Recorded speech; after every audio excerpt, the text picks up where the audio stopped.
ರಾಜ್ಯದಲ್ಲಿ ಸಿದ್ದರಾಮಯ್ಯ ಮತ್ತು ಡಿ.ಕೆ. ಶಿವಕುಮಾರ್ ಇಬ್ಬರೂ ಕೂಡ ಅಧಿಕಾರಕ್ಕಾಗಿ ಯಾವ ರೀತಿ ಹೋರಾಟವನ್ನು ಮಾಡ್ತಾ ಇದ್ದಾರೆ ನಿಮಗೆ ಗೊತ್ತೇ ಇದೆ. ಆ್ಯಕ್ಚುಲಿ ಇದು ಧರ್ಮ ಸಂಕಟಕ್ಕೆ ಕಾರಣವಾಗಿರೋದು ಹೈಕಮಾಂಡ್ಗೆ. ನಿಜವಾದ ಧರ್ಮ ಸಂಕಟದಲ್ಲಿ ಸಿಕ್ಕಾಕೊಂಡಿರೋದು ಹೈಕಮಾಂಡ್, ಅಂದರೆ ಕಾಂಗ್ರೆಸ್ ಹೈಕಮಾಂಡ್. ಯಾಕೆ ಅಂದರೆ ಸಿ.ಎಂ.ಗೆ ಸಂಪುಟ ಪುನರ್ರಚನೆ ವಿಚಾರದಲ್ಲಿ ಏನಾದರೂ ಸಮಾಧಾನ ಮಾಡ್ಬೋದು.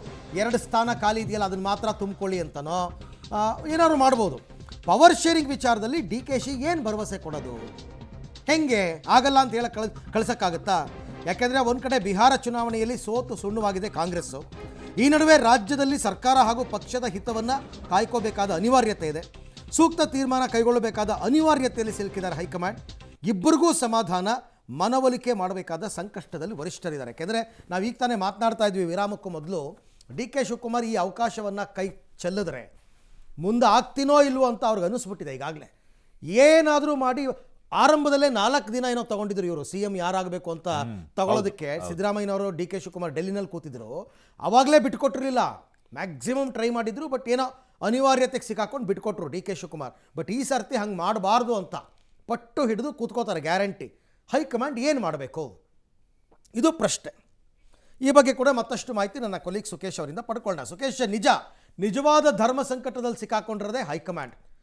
ಸಿದ್ದರಾಮಯ್ಯನವ್ರಿಗೆ ಹೆಂಗೋ ಮಾಡ್ತಾರೆ, ಬಟ್ ಡಿ.ಕೆ. ಶಿವಕುಮಾರ್ ಅವ್ರು ಕೇಳುವಂತಹ ಪ್ರಶ್ನೆ, ನನ್ನ ಶ್ರಮಕ್ಕೆ ಪ್ರತಿಫಲ ಏನು ಅಂತ ಕೇಳಿದಾಗ ಹೈಕಮಾಂಡ್ ಏನು ಮಾಡಬಹುದು, ಏನು ಅವ್ರ ಮುಂದೆ ಇರೋ ಆಯ್ಕೆಗಳೇನು ಈಗ ಹೈಕಮಾಂಡ್ ಮುಂದೆ ಅಂತ? ಖಂಡಿತ ಅರವಿಂದ್, ಈಗ ಹೈಕಮಾಂಡ್ ನಿಜಕ್ಕೂ ಸಂಕಷ್ಟಕ್ಕೆ ಸಿಲುಕಿದಂತೆ ಕಾಣಿಸ್ತಾ ಇದೆ. ಧರ್ಮ ಸಂಕಟ ಇರುವಂಥದ್ದೇ ಈಗ ಕಾಂಗ್ರೆಸ್ ಹೈಕಮಾಂಡ್ಗೆ.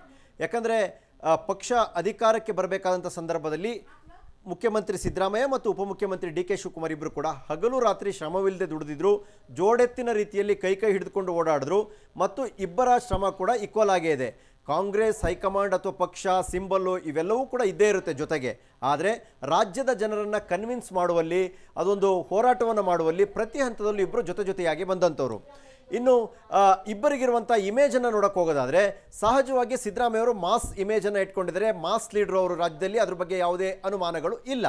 ಆದರೆ D K. Shivakumar as a party men ಅವರಿಗಿರುವಂಥ ಇಮೇಜ್ ಕೂಡ ಏನು ಕಡಿಮೆ ಅಂತ ಹೇಳಲಿಕ್ಕೆ ಕೂಡ ಸಾಧ್ಯ ಇಲ್ಲ.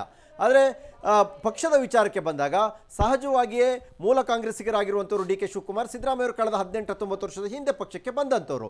ಅಂದರೆ ಅದಕ್ಕಿಂತ ಮುಂಚಿತವಾಗಿಯೂ ಕೂಡ ಸಹಜವಾಗಿಯೇ ಪಕ್ಷ ಹೈಕಮಾಂಡ್ ಈ ನಿಷ್ಠೆಯನ್ನು ಯಾವತ್ತೂ ಕೂಡ ಡಿ.ಕೆ. ಶಿವಕುಮಾರ್ ಬಿಟ್ಕೊಟ್ಟಿಲ್ಲ. ರಾಷ್ಟ್ರದ ಬೇರೆ ಬೇರೆ ರಾಜ್ಯಗಳಲ್ಲಾದಂಥ ಸಮಸ್ಯೆಗಳ ಸಂದರ್ಭದಲ್ಲೂ ಕೂಡ ಟ್ರಬಲ್ ಶೂಟರ್ ರೀತಿ ಹೋಗಿ ಹೈಕಮಾಂಡ್ ಮೇಲೆ ಪ್ರಭಾವವನ್ನು ಬೀರಿದಂಥವ್ರು ಅಥವಾ ಹೈಕಮಾಂಡ್ ರಕ್ಷಣೆಗೆ ನಿಂತಹ ಕೆಲಸಗಳು ಮಾಡಿದಂಥವು ಸಾಕಷ್ಟು ಉದಾಹರಣೆಗಳಿದ್ದಾವೆ. ಆದರೆ ಸದ್ಯಕ್ಕೆ ಮಾಸ್ ಲೀಡರ್ ಆಗಿರ್ತಕ್ಕಂಥ ಸಿದ್ದರಾಮಯ್ಯ ಅವ್ರನ್ನ ಏಕಾಏಕಿ ಸೈಡ್ ಲೈನ್ ಮಾಡಿ ಡಿ.ಕೆ. ಶಿವಕುಮಾರ್ ಅವ್ರನ್ನ ತಂದು ಕೂರಿಸ್ಬಿಡ್ತೀವಿ ಅಂದರೆ ಆಗಬಹುದಾದ ಪರಿಣಾಮಗಳೇನು, ಪಕ್ಷ ಮತ್ತು ಸರ್ಕಾರ ಎಷ್ಟು ಸ್ಥಿರ ಅನಂತರ, ಇವೆಲ್ಲ ಪ್ರಶ್ನೆಗಳು ಕೂಡ ಸಹಜವಾಗಿಯೇ ಹೈಕಮಾಂಡ್ ಮುಂದಿದ್ದಂತೆ ಕಾಣಿಸ್ತಾ ಇದೆ.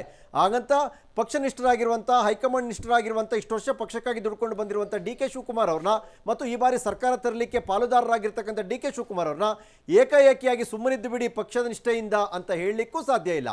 ಹಾಗಾಗಿ ಇಲ್ಲಿ ಆಗಬೇಕಾಗಿರುವಂಥ ಸಂಧಾನ ಸೂತ್ರ ಏನು, ಮೊದಲು ಸಿದ್ದರಾಮಯ್ಯ ಅವ್ರನ್ನ ಹೇಗೆ ಕನ್ವಿನ್ಸ್ ಮಾಡ್ತೀವಿ, ಅದಕ್ಕೆ ಪೂರಕವಾಗಿ ಡಿ.ಕೆ. ಶಿವಕುಮಾರ್ ಅವ್ರನ್ನ ಹೇಗೆ ಮನವೊಲಿಸ್ಕೊಳ್ತೀವಿ ಅನ್ನುವ ಒಂದು ಸ್ಟ್ರಾಟಜಿ ಏನಿದೆ, ಅದನ್ನು ಹೈಕಮಾಂಡ್ ಹೇಗೆ ಹ್ಯಾಂಡಲ್ ಮಾಡುತ್ತೆ ಅನ್ನೋದ್ರ ಮೇಲೆ ಈ ಸಿಚುವೇಶನಿಂದ ಹೈಕಮಾಂಡ್ ಹೇಗೆ ಹೊರಬರುತ್ತೆ ಅನ್ನೋದು ಕೂಡ ತೀರ್ಮಾನ ಆಗುವಂಥ ಸಾಧ್ಯತೆ ಇದೆ. Arvind, right, thank you Sukhesh, ತಮ್ಮ ಎಲ್ಲ ಮಾಹಿತಿಗಾಗಿ ಧನ್ಯವಾದ.